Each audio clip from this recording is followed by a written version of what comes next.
Alien princess shocked to learn how humans multiply, until she tried it herself.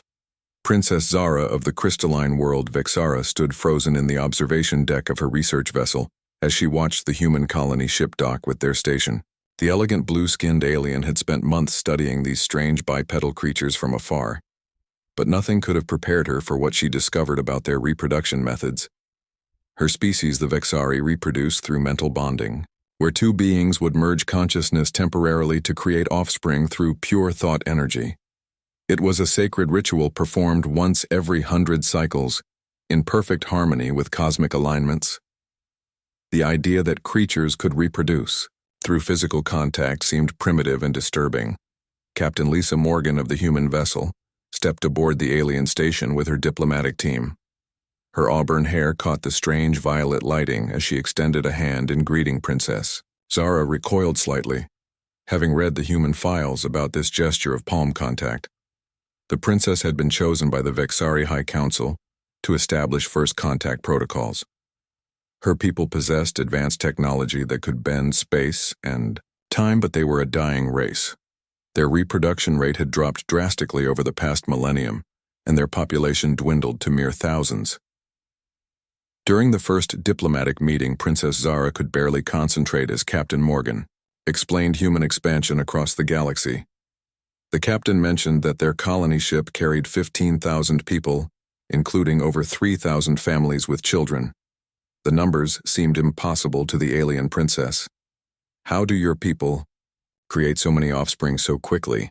Princess Zara asked through her translation device, trying to maintain composure. Captain Morgan smiled warmly. "Well, we reproduce through biological processes. When two humans love each other, they can create children. Naturally, it's one of our most basic instincts." The princess felt her crystalline skin shift color to deep purple, indicating shock and confusion. She had studied human biology, but the clinical reports never explained the emotional and social aspects of their reproduction. The idea that love was involved seemed even more alien than the physical process itself. Over the following weeks, Princess Zara found herself drawn to observe human families aboard the colony ship. She watched in fascination as parents played with their children, as couples showed affection through touches and embraces. The warmth and connection she witnessed challenged everything she believed about reproduction and relationships. Her scientific mind began to wonder if the Vexari approach was truly superior. The mental bonding process was indeed more refined and intellectual, but it lacked the spontaneity and joy she observed in human relationships. Human children laughed and played with endless energy, while Vexari offspring were born with adult consciousness and immediately began formal education. Captain Morgan noticed the princess spending more time in the human sections of the station and approached her one evening as she watched a family dinner. "Through the observation windows, you seem fascinated by our way of life," the captain said gently, sitting beside the tall alien. Princess Zara nodded slowly. "Your species creates life through connection and emotion, while my people treat it as a formal ceremony. I am beginning to understand why humans spread across the galaxy so successfully." The captain studied the alien's shifting colors. "We do value family and relationships highly. It's not just about creating children, but about building bonds that last a lifetime." As days passed, Princess Zara began to experience something unprecedented. She found herself attracted to the human concept of romantic love, particularly when she observed Captain Morgan interacting with her crew. The captain showed leadership through compassion rather than authority, and treated everyone with respect and kindness. The princess realized she was developing feelings she had never experienced before. Her people viewed emotions as inefficient chemical reactions that interfered with logical thinking. But watching humans, she saw how emotions drove them to protect each other, to create beauty, and to push beyond their limitations. One evening, Captain Morgan found Princess Zara alone in the botanical section, surrounded by earth plants. The alien was gently touching flower petals with wonder. "These reproduce through such simple beauty," she whispered. "No ceremony or ritual, just pollen and wind, Captain." Morgan moved closer.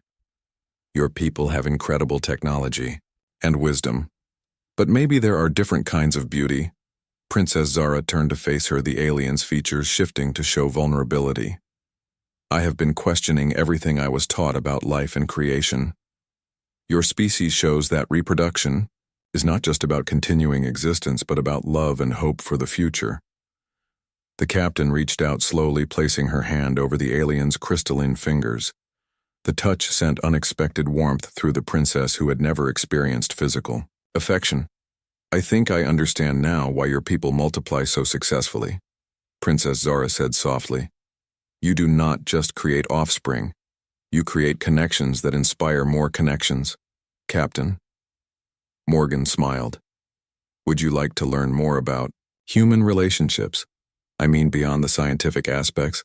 The princess felt her skin shift to warm golden hues, indicating happiness and acceptance.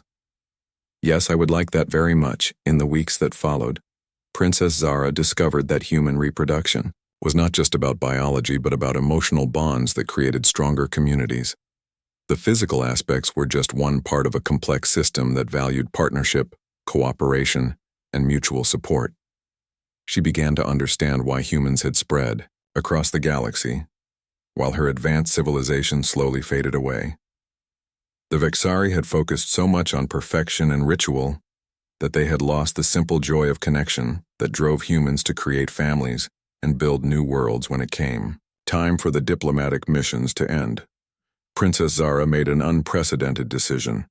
She requested permission to travel with the human fleet to study their civilization further and perhaps find a way to help her own people rediscover the importance of emotional bonds and reproduction in society.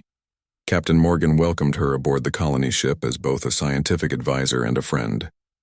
As the ships departed the station, Princess Zara looked back at her research vessel, knowing she would never see reproduction the same way again. She had learned that the most successful species were not necessarily the most advanced technologically, but those who understood that creating life was about creating love, hope, and connection. Her people would be shocked by her findings, but perhaps it was time for the Vexari to learn that there were many paths to survival, and that sometimes the most primitive methods were actually the most sophisticated.